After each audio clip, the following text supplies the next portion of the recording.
stand up to be acknowledged. Chris Norberg.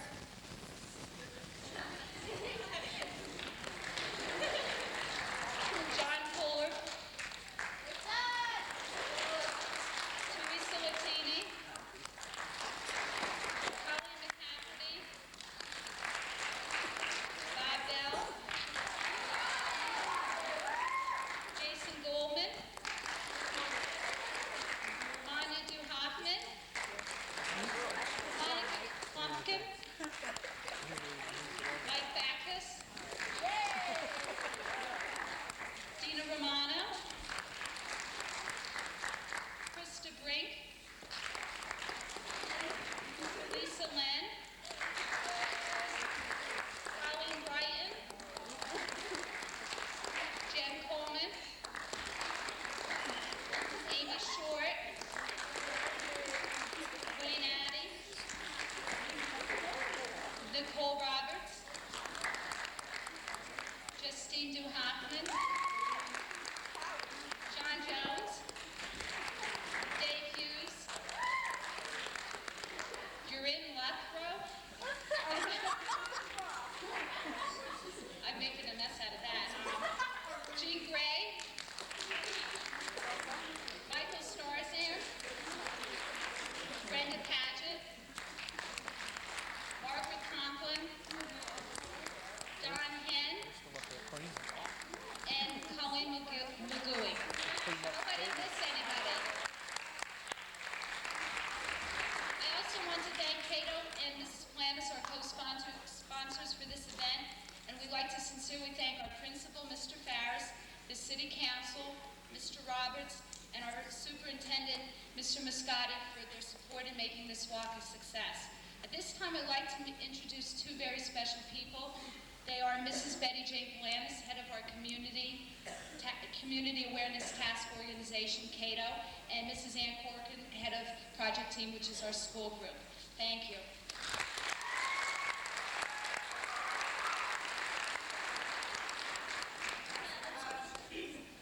When Sharon asked you to clap for, I don't think she asked you to clap for S.A.D., but I think that you can do a lot better because I think this is awesome.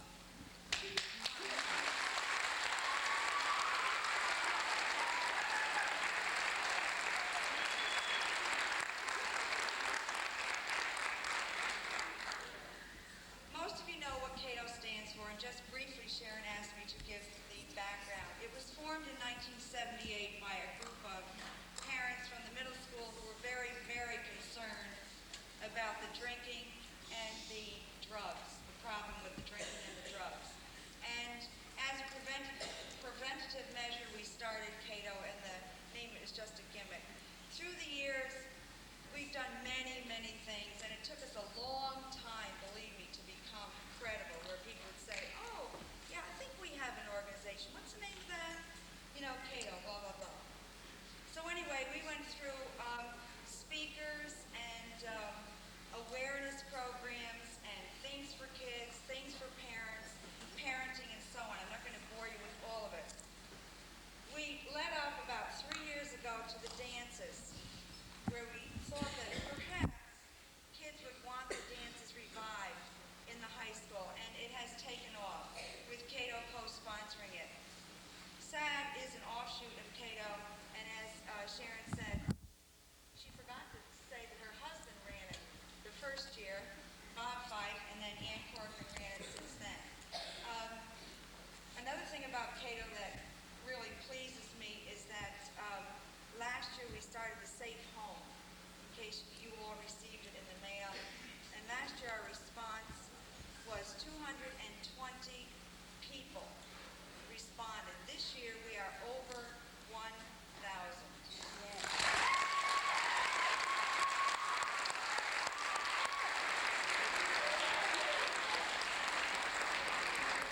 One more important aspect of Cato is that we have been asked by at least 7 Orange County schools to come and speak, not just Cato, but which Ann is going to talk to you about Project Team and S.A.D., because they know that we have been so successful.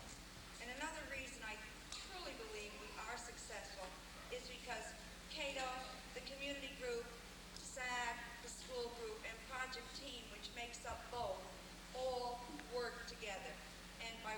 together, we will triple this room next year when we walk for SAD.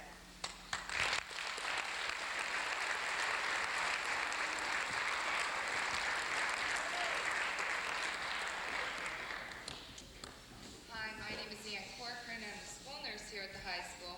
I'm also the coordinator of Project Team. Project Team is a drug, alcohol, community, school-based program. The main idea that we have come back with after training was prevention. We felt as a school community-based organization that we could contribute the most if we could prevent the problem. It began with a grant from DSTAS, which is the Division of Substance and Alcohol Services in New York State. And 5 teams went away, and we got trained for 10 days down in Southampton, and we came back, there was 25 of us.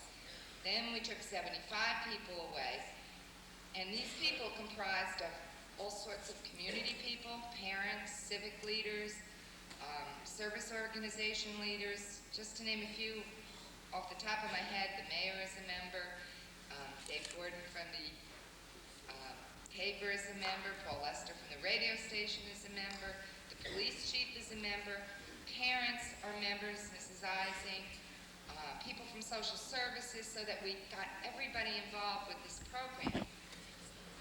After the training, when we came back, we still came back with the idea of what could we do as parents? And we said, well, the main thing that we could do would be prevention, so that we would target what we felt were the causes of the drug and alcohol abuse. And some of the causes that we came out with were peer pressure, loneliness, low self-esteem, boredom. There were about 25 causes, we thought, and what we did was come back and implement programs that would attack those causes. We weren't going to be the police and we weren't going to be the counselors, but we would attack some of the causes. We would offer programs, be the prevention, intervention, but we would offer the programs to help broad base, help kids say no to drugs and alcohol, to say no to drug and alcohol. We have supported most of every SAD activity that we could, and especially this week of awareness. Now I'm talking as a school nurse. I have never heard so many conversations this week about drug and alcohol use. These conversations took place in the halls, they took place in your classrooms. The car out there created a lot of communication. A lot of talk happened in this week at school. And I think that's one of the main goals that S.A.D. presented this week, is they wanted people to talk about it. And by talking about it, by sharing, it just heightens your awareness, it makes you stop and think.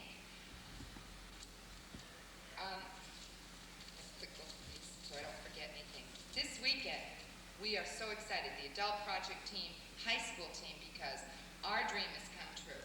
Through a grant, again, from New York Department of Education, we are taking 60 of you guys. Some of you are here tonight, I see. We're going away to Frost Valley, Friday, 4 o'clock. Going up to the boonies, nowhere. It's up in the middle of nowhere on the Catskill Mountains. And we're going to come back, and we're going to be a peer leadership group. There's going to be 3 teams, and they're going to come back with an action plan. Because our feeling as a high school team of parents, community people, and faculty was that, how do we help you unless we ask you? And then we said, well, why not just make them a part of the team? So what we've done is saying, okay, you guys are going to become a team. You tell us what the problems are, what you see could be the answers, and how we can help. So hopefully by working together, by working with S.A.D., by working with Cato, by working with students, by working with parents, that we will come back with some really good action plans that will make our high school an environment and a place where it will be healthier to grow and easier to say no to alcohol and drugs. I can't wait. I'm really excited about it. I would like to especially thank Hector for coming here and sharing with us his story, and we really appreciate it. And it's through the sharing and talking that I think that we'll be a community that will be able to say, yes, we've done something about drug and alcohol in this community. Thank you.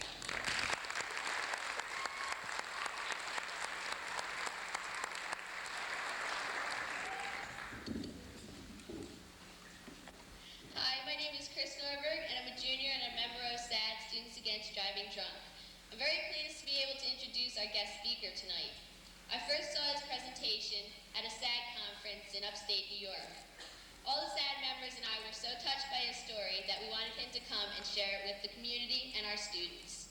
Recognized for his campaign against drug and alcohol abuse is Mr. Hector DelValley.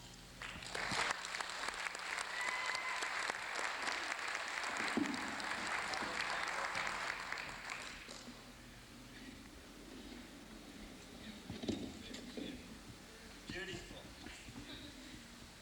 Wow, this is really something else. The whole town. This is incredible because I don't know if my town could have ever do this. I don't know. It's I've been questioning. Okay, but again, my name's Hector, and I've been in the chair for 5 years. What have I learned from the wheelchair? I learned a little bit about acceptance. Accepting life on life's terms. I'm here to talk to you about drugs now, which really comes to just talking a little bit about myself. You see, I started getting high somewhere in my freshman year. See, I think we have a problem with drugs and alcohol is because we end up liking it. You see, that was my first problem my freshman year. See, my first problem was my first high. You want to know what my first high was? My first high was a Marlboro cigarette. And I got totally blasted off a Marlboro cigarette. If you ever experience your first time smoking, your hair freaks out, your face freaks out, I was stoned off a Marlboro cigarette. And I went to the bathroom in high school to do it. Alright? And I got stoned off this Marlboro cigarette. And any time that I wanted to get more blasted, I smoked me a Newport. And Newport would do it for me. And I did that all freshman year. Anytime I thought the teachers were boring or class was boring, I'd go to the bathroom and have me a Marlboro or a Newport. And I'd get high with these things. And I did that for my freshman year. And then in my sophomore year, well, the cigarettes just weren't getting me high. I just had a cigarette in my hand. I just smoked a cigarette. And I had to learn all these new tricks, how to hold one, how to take the smoke from my mouth and up my nose, I mean, there was a bunch of tricks to learn, And there was learning the rings and everything. I mean, there was so many tricks that you had to learn. So it took me like about a whole year to learn my little tricks, how to smoke a cigarette. And then in my junior year was where pot was big at parties. Pot, you smoked pot everywhere, You smoked it in the morning with about 5 or 6 guys going to school. And then when there was nothing to do at lunchtime, you smoked it at lunchtime. And then before going to bed, it's like you couldn't go to bed unless you had a joint. So again, in my junior year, I started smoking a little bit more marijuana. I was working at McDonald's in my junior year, and that was a big kick in itself. Because I go to work high to McDonald's, and they put me in front of the grill. And remember that we take getting high as a joke because we get high and we laugh, and then we get hungry. And then after we get hungry, we go to sleep. And then I used to get high before going to work at McDonald's, and I used to go to work on the grill. And since I was high and I really didn't know what I was doing, thinking that I knew what I was doing, I started making my hamburgers, And sometimes the hamburgers would miss the grill and fall on the floor, and then I would take them off the floor and put them back on the grill, and I'd watch people like yourself eat them. And that was, to me, I got off on that. I got a lot of laughter out of that. I got a big kick out of it. I thought it was the funniest thing to watch people eat the stuff when it just fell on the floor. I got fired from McDonald's. Because I was dropping too much food on the floor. Because I was coming to work high. So in the summer of my junior year, I got a job as a carpenter's apprentice. I was 17 years old, and I thought it was great because I was making $300 a week. And it was great because with my first check was $300, I took it home and I waved it all over my father's face. And I said, check it out, Dad, I make more than you do. I'm here 17 years old. Making more than you do. My father had some great ideas. My father said, I'll tell you what, why don't you give me 4 of these checks, all right? We'll put a down payment on any new car you want. And I'll co-sign a loan for the rest of the money. I said, all right, Dad, you're not a jerk after all, And right away, I said, all right, so I put my $300 in the bank. So I put my $300 in the bank, and I went to work, and I worked. Meanwhile, my friends were getting like a 68 Plymouth, 1972 Cadillacs, and these Volkswagens. These cars that only work for about 2 months, and then you get another one. And they were all getting these cars. And you talk about peer pressure. I mean, they were having a lot of fun. they go from this party to that party, you know. They sleep in their cars, they party in their cars. And I thought, hey, why not, you know? So I had a great idea. I thought I'd go buy me a 1972 Ford Maverick. All right, there was three things wrong with this car. First of all, there had to be something wrong because it only cost me $300. Okay? Three things wrong with it. First of all, it is one of the ugliest cars Ford company has ever made. All right? Second of all, it was yellow. All right? It was like that faded out primer look. And third of all, it didn't start. So I bought it anyway. I got it towed to my house. Put it in the backyard. My parents got totally depressed. They couldn't believe that I took my $300 out of the bank when I had all these plans and ideas to go buy a car. And I took that money out of the bank and I bought this piece of junk that had to be towed to my house. And so my parents gave me a piece of their mind. And then I gave them a piece of mine. And so it was just one big conflict. So I had a couple friends take a look at the car. And they threw pennies at it. All right? Then I had a couple other friends take a look at the car. And they were mechanic freaks. You know, and they always tried to figure out why the car didn't start. And we figured it out why the car didn't start. Because it needed a whole new engine. So we took out the old engine and we threw it away. We ended up putting a 302 V8 in. Put some cherry bombs underneath to make the engine sound a little bit louder and nicer. We took out the wheels and the ribs, the tires and the ribs. We put some M50 mags on it, threw some Kraggers on it, jacked it up in the back. Went to Crazy Eddie's. Bought me about $400 or $500 of sound system, Pioneer, with an equalizer in it. You know, you talk about peer pressure. They said all Puerto Ricans buy these little doggies, they stick them back to their cars that go like this. So you know what? I bought one. Put it back in my car, you know? Because they said, yeah, that's you, right? That's you, you know? So I bought one. I put it back in my car. By the end of the summer, I kept on putting all kinds of money. I put like about $4,000 or $5,000 into this car. You see, by the end of the summer, it was finally my car, you know? And I put all my money into this, and so we partied in this car. We drank, we smoked, did cocaine. We got high in my car. We did everything. You see, when it came down to the end of the summer, I got into my senior year. I mean, I figured that I had it made. I was a senior, captain of gymnastics team, making $300 a week. I mean, I figured that I had it made. And I had this big, gigantic ego, about this big. And I said that I was one of the baddest guys in high school. So I did my own thing. Except I only enjoyed a week my senior year. See, it was Friday night, it was September 17th, 1982. I've been going out with this girl, Debbie, for about over a year. And you know Debbie's thing on Friday night. See, Friday nights were my night to go out and do my thing. And Friday nights were Debbie's thing to go out and do her thing. And her thing was cleaning. You know?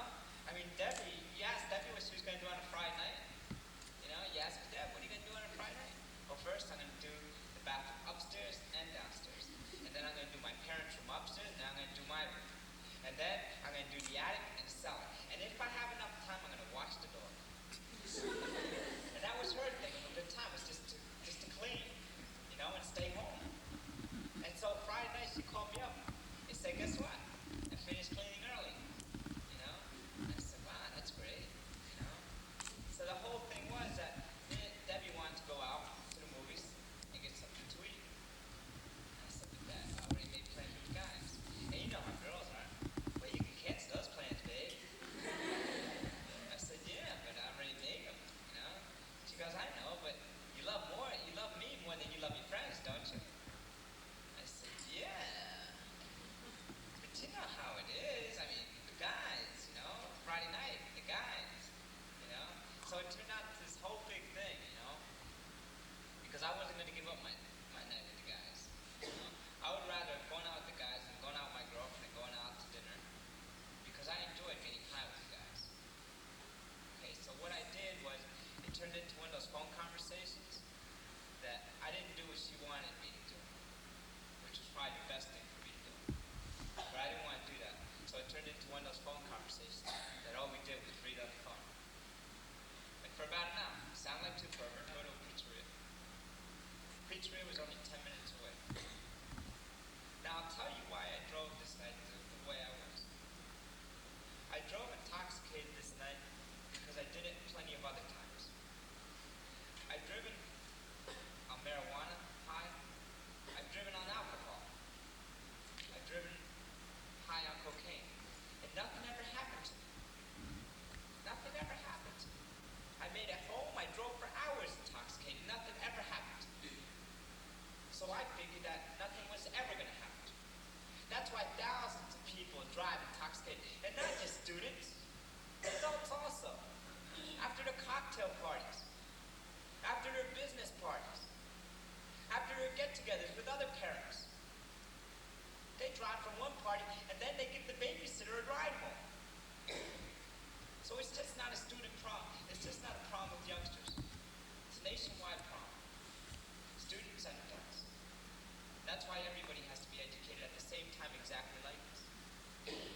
smoke one joint, we get high, and so we try to smoke another joint to see if we can get higher than that.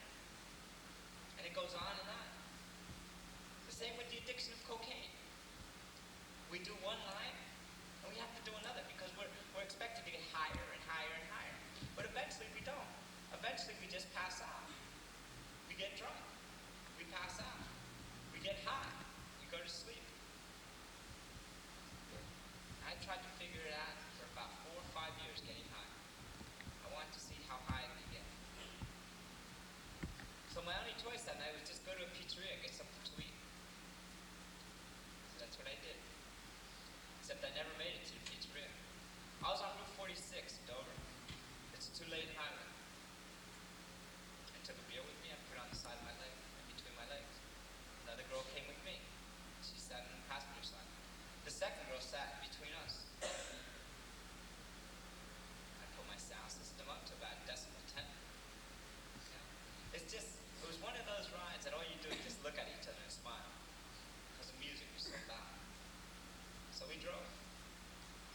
We drove for like about 10 minutes. Or not even that, maybe it was about 5. I was doing about 60, 65 miles an hour. That was my regular speed. I drove high because I always thought that I could drive better, maybe a little bit more comfortable when I was high.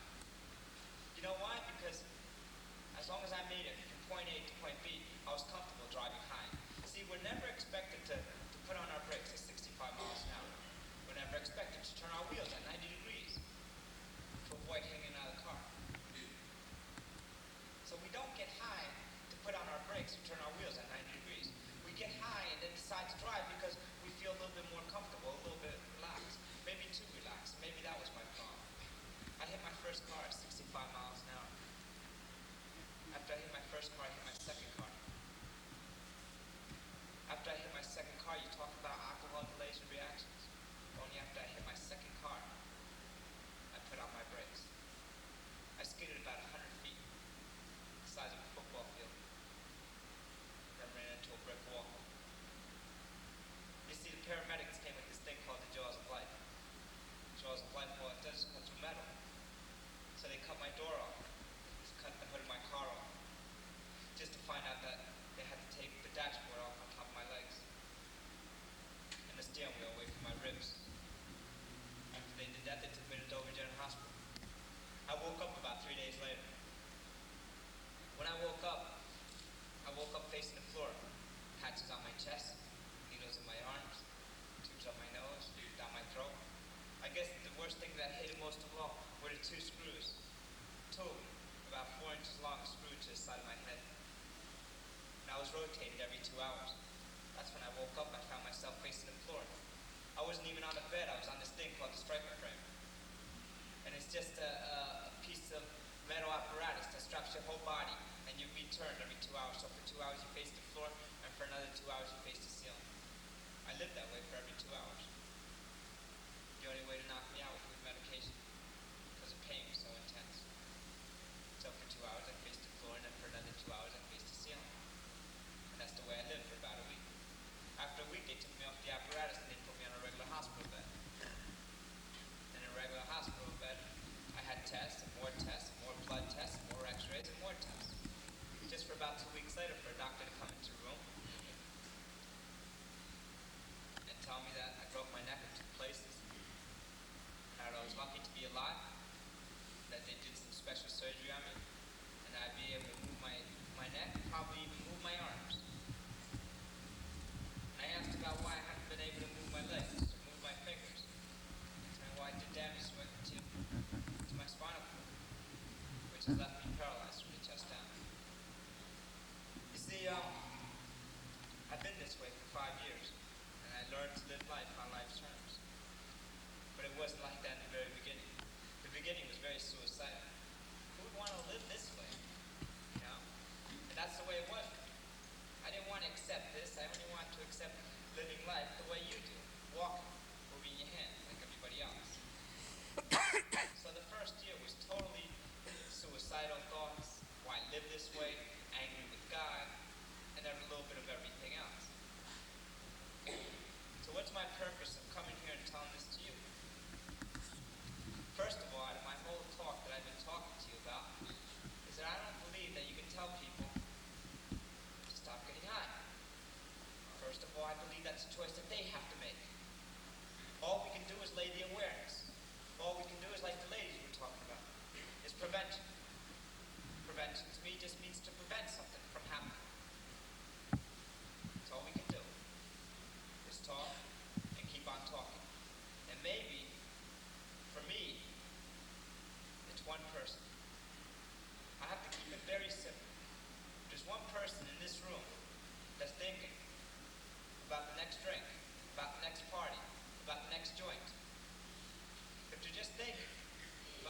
choice. That's all I can do. The rest is totally up to them. You know, I was listening to the people that were speaking before me. There's so much more to learn. There's so much more to learn about getting high. You know, Nancy Reagan says just say no. Okay? That's kind of rough for people that go out to parties. Okay? Go to a party, okay? And tell all your friends that are getting high and smoking pot and drinking, go to a party and say, hey guys, Nancy Reagan said just say no. Try it, see what you get. I think the most of all, what we're forgetting and just say no is how do you say no? And why should you say no? How do we start with that? I don't know. I think it starts with yourselves. Do you think you're worth it? Do you actually think you're worth it? Let me tell you a little bit more insane thing about this getting high thing.